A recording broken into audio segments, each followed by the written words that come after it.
Dhaloonni koo dachii Oromiyaa keessa abbaa fi haati koo Oromoodha. Oromoo masa qulqulluuti jechuudha. Oromummaa eenyumtu naa kennu narraa fudhachuu hin danda'u. Oromummaa koo bareen qabsoon uummata Oromoo gurmaa'ee tokkoomee injifannoo akka fiduuf warra qabsaa'an keessaa isa tokko. Tooftaani qabsoon uummata Oromoo fiixa ba'uu karaa kam kan jedhu warra boca keessaas tokko ana. Oromummaan koos hundaa ol kan na boonsu, hundaa ol kan na gammachiisu. Naamani Oromoon kana booddee hin cabu. Oromummaa dagachuun garuu baay'ee rakkisaa. Oromummaa jechuun qooddachuu jechuudha, hammachuu jechuudha, kennuu jechuudha. Achi keessattuu Oromoo gochuu jechuudha. Inni ammaa Oromoodhaan Ormeedha.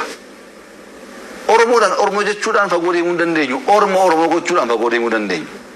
Jaallachuudhaan hammachuudhaan fagoo deemuu dandeenya. Oromummaa keenyatti deebinee hojii keenya hojjan injifannoo fiduu dandeenya kan jedhu amantaa guddaan qaba. Kan biraa Oromoon hacuucamuu argee jira. Garaafamuu argee jira. Arrafamuu, xiqqeeffamuu, gadi dhiibamuu argee jira. Nu xiqqeessaa ba'aniim, nu arrabsaa ba'aniim, nu jibbaa ba'aniim, nu tuffachaa nu gowwomsaa ba'aniim.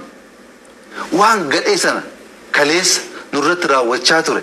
Saba biraa irratti raawwachuuf adeemuun sirrii miti. Nurratti waa baay'eetu ta'e. Namni koo Oromummaadhaan miila ofii dhabee jira. Kan maraatee jira. Kan harmeen ilma ishee dhabdee jirti. Kan hidhamee waan meeqa dararamee jira.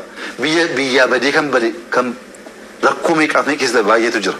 Isa akkasii rakkoo akkasii saba biraa irratti gochuuf adeemuun barbaachisaa miti. Kun waaqa Oromoon amanu wajjinis wal dhibsiisa.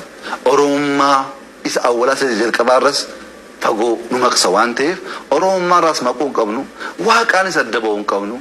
Kan injifannoo nu kennu Rabbi. Waan qabsoof isin duwwaa miti. Nuti sibiiltoodhaan galle moo waraanaan qabnu. Rabbiin nu gargaare dagachuu hin qabnu kana. Rabbiin immoo kan nu gargaare haqaan tajaajiluuf malee hatuufis miti, sobuufis miti, kan biraa dhiibuufis miti. Hin dhiibnu, hin hannu, hammannee hunda qabannee sirna dimokiraasii uummanni keenya jalqabarraa uume sana Itoophiyaa keessa dagaagsuu hin danda'amu. Dimokiraasiin Itoophiyaaf hin barbaachisa. Walqixxummaan hin barbaachisa. Bilisummaan hin barbaachisa. Kun Oromoof miti hundaaf barbaachisa. Yoo ollaan nagaa buluu baate akkamitti nagaan bultaate? Ollaa nagaa bulchuun baay'ee murteessaadha.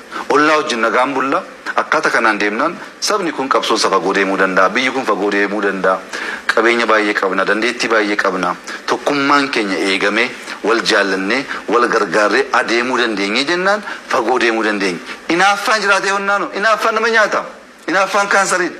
Inaaftee jennaan hattee jennaan sobdee jennaan guyyaa tokkoof gowwoomsuu dandeessa. Fagoo gowwoomsuu hin dandeessu. Inaaffaaf keessaa baasu. Maaliif aangoo kan namaa kennu Rabbi. Waan hundaa inaaftee hin dandeessu wal gargaarteetu injifannoo kan horii ni goota. OBN Abbaatu qofaasaa hin dhaabne. Abiyyi qofaasaa hin dhaabne, Abarraa Haayiluu qofaasaa hin dhaabne, Warqoo Gaachanaa qofaasaa hin dhaabne. Namoonni